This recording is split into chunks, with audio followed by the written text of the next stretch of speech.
Good morning. This is Akashvani and I am Abhishek Mukhopadhyay with the World News.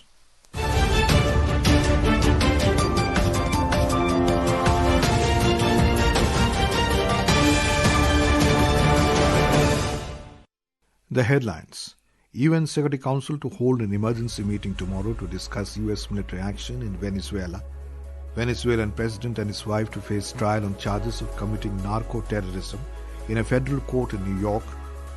Venezuelan Supreme Court appoints Vice President Delcy Rodriguez as acting president of the country. Government advises Indian nationals to avoid all non-essential travel to Venezuela.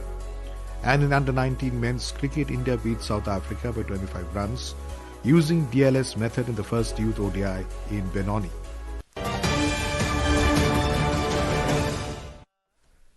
The United Nations Security Council will hold an emergency meeting tomorrow to discuss the U.S. military operation in Venezuela. The meeting has been convened at the request of Colombia, a non-permanent member of the Council, and was supported by permanent members China and Russia. Venezuela's permanent mission to the United Nations has sent a letter to the Security Council seeking the emergency session, criticizing the U.S. action. UN Secretary General has described the U.S. military action in Venezuela that led to the capture of President Nicolas Maduro as a dangerous president. In a statement, UN spokesperson Stefan Dujarric said, Secretary General Antonio Guterres is deeply alarmed and worried that the operation could have serious implications for the region. The statement added that Mr. Guterres is deeply concerned that the rules of international law have not been respected. He emphasized the importance of full respect for international law, including the UN Charter, and expressed concern that these rules may not have been followed. Moreover, the United Nations High Commissioner for Human Rights, Volker Turk, said that he is alarmed by U.S. intervention in Venezuela. Venezuelan President Nicolas Maduro and his wife, First Lady Cecilia Flores, arrived in New York and were deported to a detention center in Brooklyn. They are said to face drugs and weapons charges in Manhattan Federal Court. The pair have been charged with conspiracy to commit narco-terrorism and import cocaine and conspiracy to possess machine guns and destructive devices against the U.S. Earlier, U.S. President Donald Trump asserted that an extraordinary military operation was carried out in Venezuela's capital, Caracas, under his direction, and his leader, President Nicolas Maduro, who has been, along with his wife, captured and flown out of the country. Speaking at a press conference at his Mar-a-Lago residence in Florida, President Trump said the United States is going to run Venezuela until what he described as a safe, proper and judicious transition of power takes place. We are going to run the country until such time as we can do a safe, proper and judicious transition. And it has to be judicious because that's what we're all about. We want peace, liberty and justice for the great people of Venezuela. And that includes many from Venezuela that are now living in the United States and want to go back to their country. It's their homeland. The U.S. president also alleged that Venezuela is a major source of illegal drugs entering the United States and claimed that U.S. actions have significantly reduced maritime drug trafficking. He said U.S. will help rebuild Venezuela's oil and infrastructure sectors. We're going to rebuild the oil infrastructure, which will cost billions of dollars. It'll be paid for by the oil companies directly. They will be reimbursed for what they're doing, but that's going to be paid. And we're going to get the oil flowing the way it should be, but we're going to run it properly, and we're going to make sure the people of Venezuela are taken care of. Meanwhile, Venezuelan opposition leader Nobel Peace Prize laureate Maria Corina Machado said that the hour of freedom has arrived in Venezuela. In a social media post, Machado said that Nicolas Maduro faces international justice for the heinous crimes committed against Venezuelans and the citizens of many other nations. She further said that years of struggle for democracy in Venezuela have finally reached a turning point. The Constitutional Chamber of Venezuela's Supreme Court ordered that Vice President Delcy Rodriguez to assume the role of acting president of the country. The decision was taken after Nicolas Maduro was detained in an operation by U.S. forces.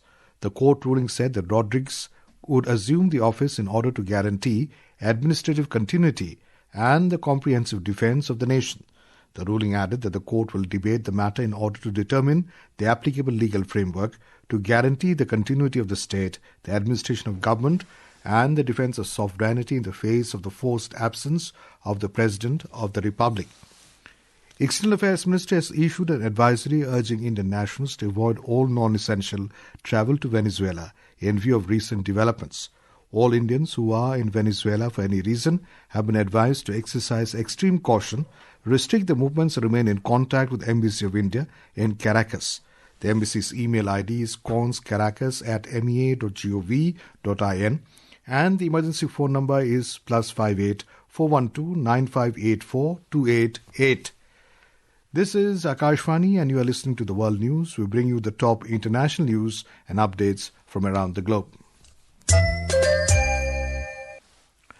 Leaders of the Bangladesh Hindu Buddhist Christian Unity Council met BNP acting chairman Tariq Rahman at the party's Gulshan office in Dhaka yesterday to express condolences over the death of former Prime Minister and BNP chairperson Begum Khalida Zia. During the meeting, the minority leaders described Khalida Zia as a strong and uncompromising leader who played an important role in the country's democratic movement.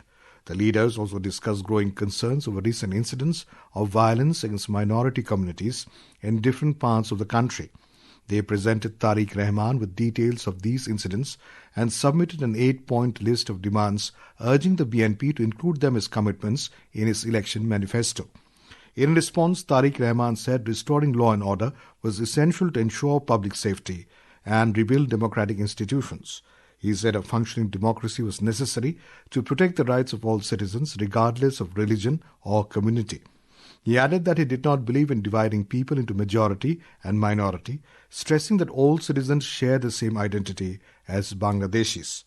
BNP Secretary General Mirza Fakhrul and leaders from minority organizations, including the Bangladesh Puja Uryapan Porishad and the Dhakeshwari National Temple, were present at the meeting. In under-19 men's cricket, India defeated host South Africa by 25 runs on the DLS method in the opening youth ODI of the 3-match series at Villamoor Park in Benoni last evening. Put into bat first, India were bowled out for 300 runs in 50 overs with Harvansh Bangalia scoring 93 and RS Ambarish contributing 65. Chasing a target of 301, South Africa 148 for 4 in 27.4 overs when rain and lightning interrupted play. The match could not resume and India were declared winners under the DLS method. The series is seen as ideal preparation for both teams ahead of the ICC Under-19 World Cup, which begins on the 15th of this month. Bhairav Suryavanshi is leading the Indian side in the series. Australian batter Usman Khawaja is set to retire from international cricket at the end of the 5th test of the Ashes that began this morning at the Sydney Cricket Ground. And now, before we close, here are the highlights of the bulletin. UN Security Council to hold an emergency meeting tomorrow to discuss U.S. military action in Venezuela. Venezuelan president and his wife to face trial on charges of committing narco-terrorism in a federal court in New York. Venezuelan Supreme Court appoints Vice President Delcy Rodriguez as acting president of the country. Government advises Indian nationals to avoid all non-essential travel to Venezuela. And in under-19 men's cricket, India beat South Africa by 25 runs using DLS method in the first youth ODI in Benoni. And that is the end of this news bulletin.